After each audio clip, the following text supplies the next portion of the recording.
neuropatía diabética, el cáncer, etcétera, necesita ser tratado, llevar una propuesta a la NUES y programa para enfermería del quinto signo vital.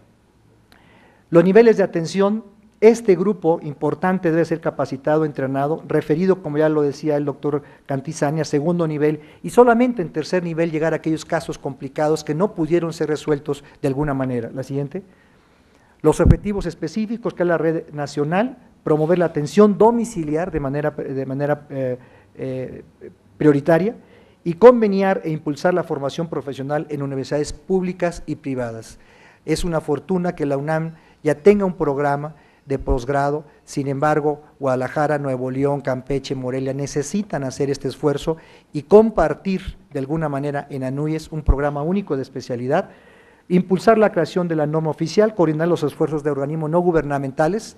Mérida es un ejemplo de cómo un organismo no gubernamental está sacando la chamba de lo que no está haciendo Secretaría de Salud en Mérida, asegurar la disponibilidad de los recursos en todo el territorio nacional. La siguiente. En conclusión, el manejo del dolor y los cuidados paliativos son un problema de salud pública, se debe de crear un plan nacional de dolor y cuidados paliativos, se debe de crear una educación a los profesionales de la salud y sus familias, con una distribución equitativa. Si hablamos de equidad, entonces tiene que llegar el analgésico, la educación y la atención de manera equitativa en todo el territorio nacional. La siguiente. Y finalmente, esta es la parte del instituto. Les agradezco su atención. Muchas gracias.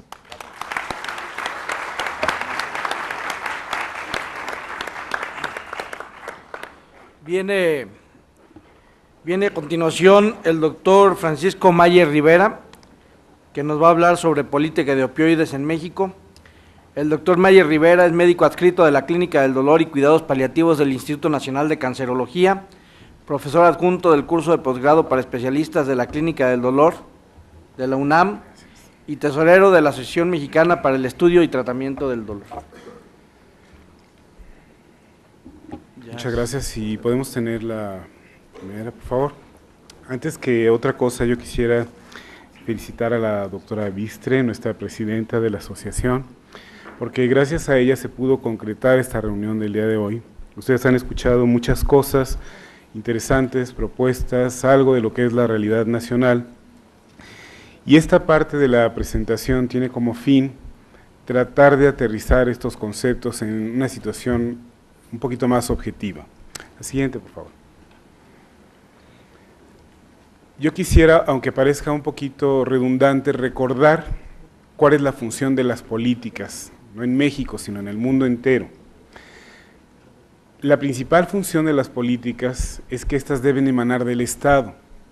La principal función del Estado, a través de ellas, es un ejercicio de decisión que tiene como fin procurar el bienestar de la comunidad. En México, la reforma del Estado abarca el campo de la salud y dentro de esto la redefinición de políticas en este ámbito. La siguiente, por favor. La legislación entonces debe orientar sus esfuerzos hacia los retos del Plan Nacional de Salud que emana del Plan Nacional de Desarrollo, para cumplir con estas promesas tan por todos escuchados de equidad, de cobertura, de eficiencia y de calidad. La siguiente, por favor. Uno de los aspectos centrales de la visión mundial de la salud es la mejoría en la calidad de vida. La hemos escuchado en todas las ponencias del día de hoy. Para lograrla, debe considerarse el respeto a los derechos humanos universales y el alivio del dolor, a mi juicio, se asienta en estos principios de la forma que vamos a ver ahora. Si ustedes recordarán, la no maleficencia, que es uno de estos principios, habla de que lo primero que tenemos que hacer al tratar a alguien que está enfermo es no dañarlo. Y es un daño a un individuo el permitir que sufra de dolor, cuando éste no va a mejorar el curso de la enfermedad, especialmente cuando existen recursos disponibles para ello. Luego entonces estamos fallando a este principio universal.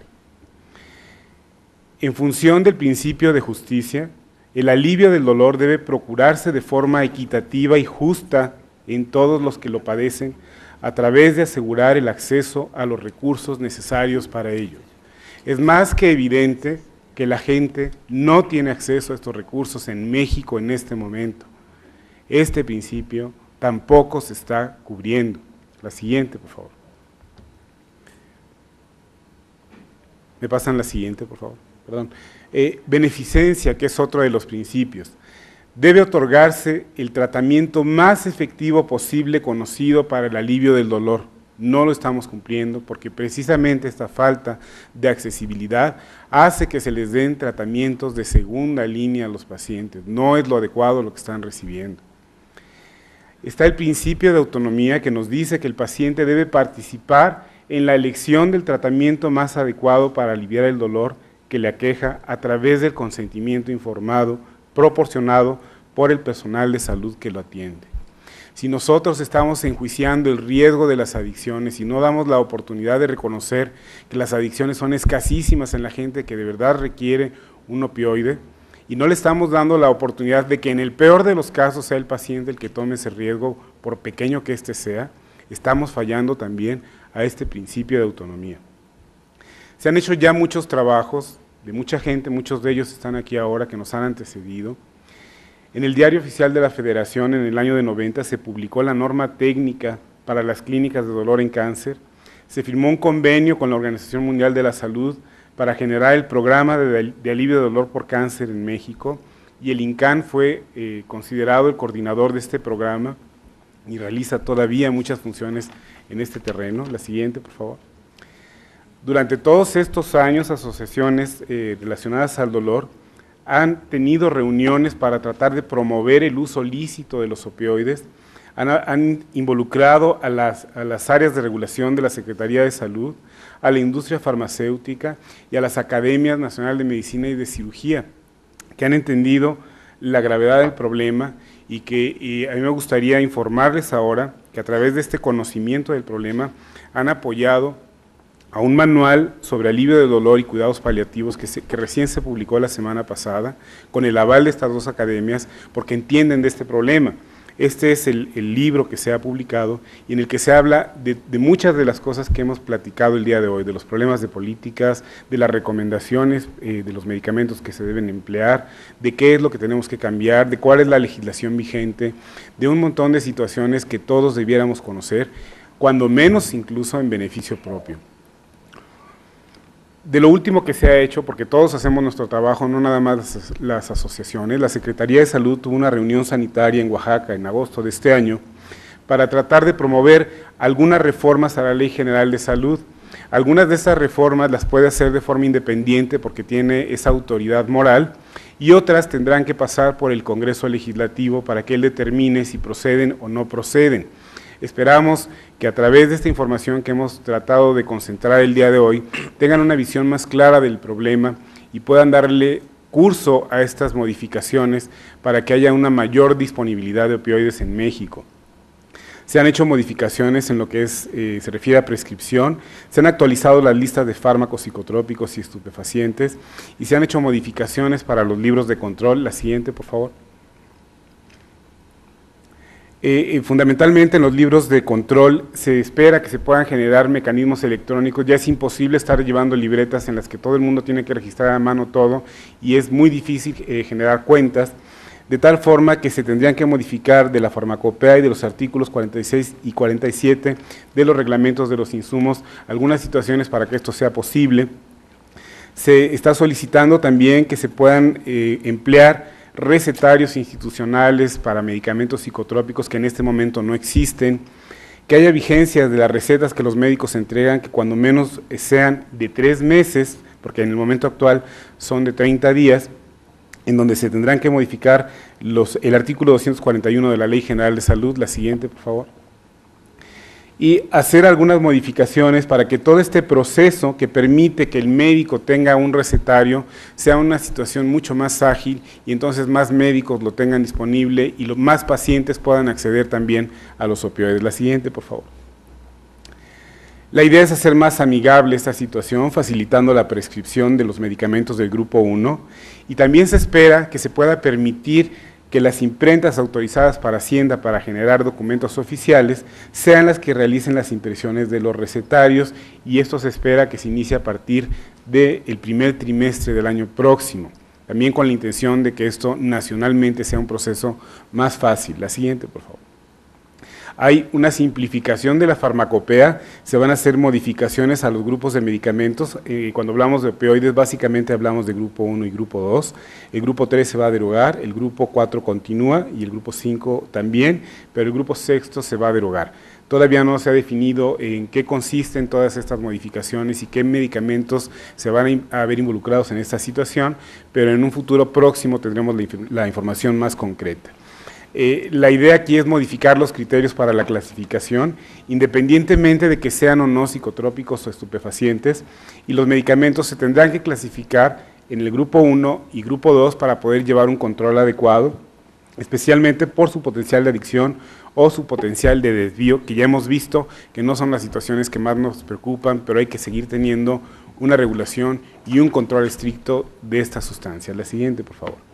Lo que queremos finalmente es que los pacientes, que son los usuarios, reciban el medicamento, y aquí yo quisiera invocar a esta voluntad y este deseo de la gente de tratar de, en la medida de lo posible, que cada quien haga un esfuerzo por promover estos cambios. La siguiente, por favor.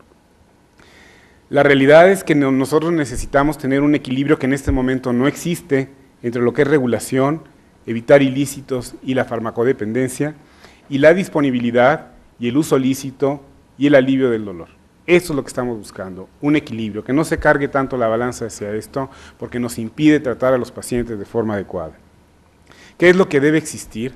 Deben existir leyes que digan claramente que ningún hospital o institución de salud puede prohibir o restringir el uso de sustancias controladas cuando son prescritas por un médico para una persona diagnosticada con dolor.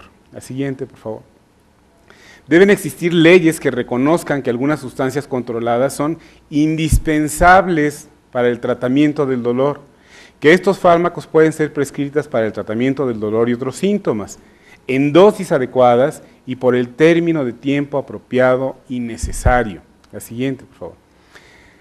El Gobierno de México y sus legisladores deben evaluar las leyes y regulaciones y efectuar provisiones para cumplir con los requisitos establecidos por esta Convención Única de Narcóticos, en las que todas las naciones se acogen para poder distribuir de forma oportuna y adecuada estos medicamentos. Los legisladores, por tanto, tienen también que profundizar en las leyes y regulaciones y actuar ellos mismos como agentes de cambio para mejorar la disponibilidad de opioides para los pacientes con dolor, con la asesoría de expertos que conozcan de sus riesgos y beneficios, no con lo que puedan fantasear, sino lo que en la vida real ocurre, para garantizar el equilibrio entre su uso lícito, evitando las desviaciones hacia el uso ilícito. La enfermedad y el dolor con frecuencia son el preludio de la muerte, y es un proceso inherente a todos los seres humanos. La siguiente, por favor. Los legisladores, todos lo sabemos, tienen un compromiso con la sociedad que los ha designado como sus portavoces. El procurar el alivio del dolor y por tanto del sufrimiento debe ser un derecho humano al que todos los mexicanos debemos aspirar por el solo hecho de pertenecer a